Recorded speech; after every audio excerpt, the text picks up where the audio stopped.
கர்த்தரும் இரட்சகருமாகிய இயேசு கிறிஸ்துவின் பரிசுத்த நாமத்திற்கு ஸ்தோத்திரம் உண்டாவதாக. வாசியுங்கள் லூக்கா 23:43.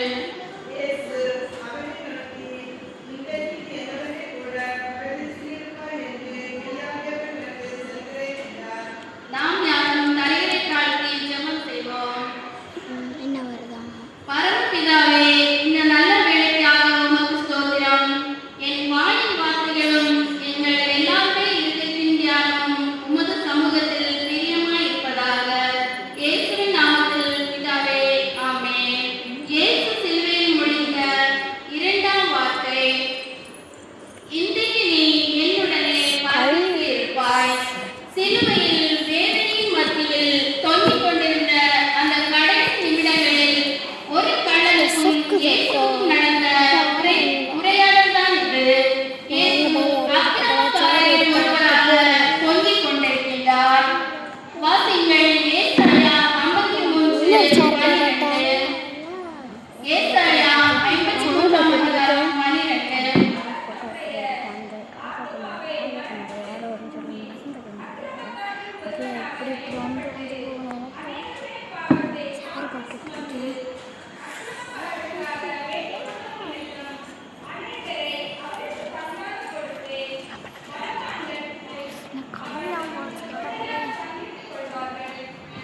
அக்கிரமக்காரரில் ஒருவராக எண்ணப்பட்டு அநேகருடைய பாவத்தை தாமே சுமந்து என்று இயேசுவை குறித்து எழுதப்பட்ட தீர்க்கதரிசன வார்த்தை. அது நிறைவேறும்படி வலது பக்கத்தில் ஒரு கள்ளனும் இடது பக்கத்தில் மற்றொரு கள்ளனும் இயேசுவோ நடு சிலுவையில் அக்கிரமக்காரரோடு ஒருவராக தொங்கிக் கொண்டிருக்கின்றார். மூன்று பேரும் ஒரே நேரத்தில் வேதனை அனுபவித்தாலும் கள்வர்கள் தாங்கள் செய்த குற்றத்திற்காக பாடு அனுபவித்தனர். ஆனால் இயேசுவோ குற்றமற்றவராக இந்த பாடுகளை ஏற்றிருக்கின்றார். இப்படிப்பட்ட சூழ்நிலையில் தான் ஒரு கள்வன், நீ கிறிஸ்துவானால் உன்னையும் எங்களையும் ரட்சித்துக் கொள் என்று நிந்திக்கின்றார். மற்றொரு கள்ளனோ, நாமோ குற்றம் செய்து நியாயப்படி தண்டிக்கப்படுகிறோம், இவர் தகாதது ஒன்றும் நடப்பிக்கவில்லையே என்று அந்த கள்வனை கடிந்து கொண்டு இயேசுவை நோக்கி, உம்முடைய ராஜ்யத்தில் வரும்போது அடியேனையும் நினைத்தருளும் என்கிறார். அதற்கு மறுமொழியாக இயேசு, இன்றைக்கு நீ என்னுடைய பரதீசில் இருப்பாய் என்று மெய்யாகவே உனக்கு சொல்கிறேன் என்றார். பரதீசு என்றால் என்ன? பரதீசு என்றால் என்ன என்று நாம் வேதாகமத்தில் பார்க்கும்போது 3 இடங்களில் பரதீசு என்கிறதான வார்த்தை வேதாகமத்தில் கொடுக்கப்பட்டு இருக்கிறது. பரதீசு என்பது கிறிஸ்துவுக்குள் மரித்தவர்கள் இளைப்பாறுகிற இடம். மரித்த நீதிமான்களுக்கு ஒதுக்கப்பட்ட ஒரு தேசமாக எண்ணப்படுகிறது. இப்படி நீதிமான்களுக்கு என்று ஒதுக்கப்பட்ட ஒரு இடம் குற்றம் சாட்டப்பட்ட மரண தண்டனைக்கு ஒப்பு கொடுக்கப்பட்ட கள்ளனுக்கு கிடைத்தது. இது எப்படி கள்ளனுக்கு சாத்தியமானது? அப்படி என்றால் இந்த வலதுபக்க கள்ளனுக்குள் மறைந்திருக்கின்ற இரகசிய குணங்கள் என்ன என்பதை குறித்து 3 காரியங்களை மையப்படுத்தி தியானிக்க இருக்கின்றோம். முதலாவது, பாவ உணர்வு அடைந்தான். லூக்கா 23:41 கூறுகிறது, நாமோ நியாயப்படி தண்டிக்கப்படுகிறோம் என்று. கள்வனோ முதலாவது குற்றத்திற்கு தண்டிக்கப்படுகிறோம் என்று உணர்கிறான். நான் செய்த குற்றத்திற்காக மனஸ்தாபப்பட்டு பாவ உணர்வு அடைந்தார். லூக்கா 23:41 நாம் நடந்தவைகளுக்கு தக்க பலனை அடைகிறோம் என்று பார்க்கிறோம். ஒருவேளை அவன் செய்த பாவங்கள் அவன் கண்களுக்கு முன்பாக வந்திருக்கலாம். சங்கீதம் 51:3, என் மீறுதல்களை நான் அறிந்திருக்கிறேன், என் பாவம் எப்போதும் எனக்கு முன்பாக நிற்கிறது என்று தாவீது கூறுகின்றார். நாம் பாவம் மன்னிக்கப்படுவதற்கு பாவ உணர்வெடுத்தல் மிகவும் அவசியம். ஒருவேளை சுயநீதி நம்மில் காணப்படுமேயானால் பாவ உணர்வு அடைய முடியாது. மார்க்கு 10:17, ஒரு மனிதன் வருகிறான், நல்ல போதகரே, நித்திய ஜீவனை சுதந்திரித்துக் கொள்ள என்ன செய்ய வேண்டும் என்று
இயேசு பிரியமானவர்களே, பாவமறியாத இயேசு நமக்காக சிலுவையில் பாவமாக்கப்பட்டார். நம் பாவத்தை ஏற்றுக்கொண்டார்.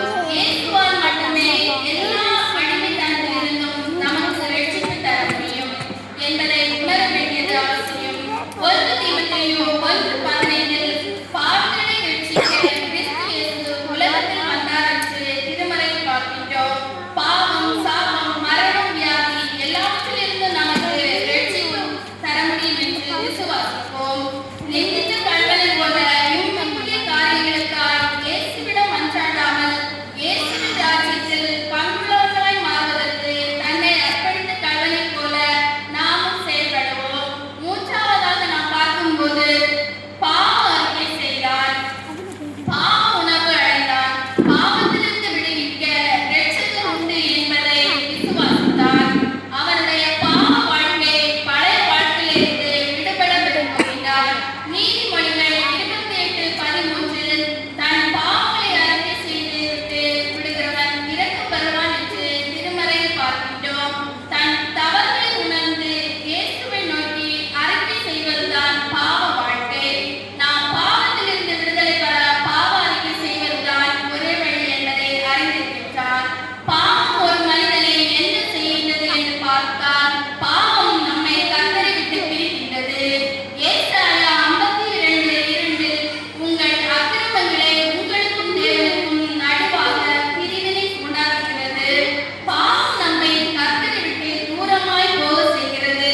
அவருக்கு செவி கொடுக்க முடியாதபடி தூரமாய் விலக செய்கிறது.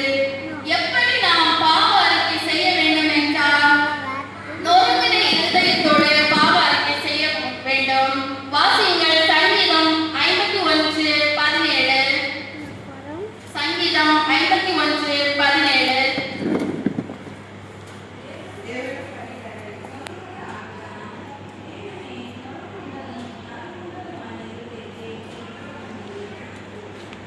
தேவனை கேட்கும் பலிகள் நொறுங்குண்ட ஆவிதான். தேவனே, நொறுங்குண்டதும் நறுங்குண்டதுமான இருதயத்தை நீர் புறக்கணியே.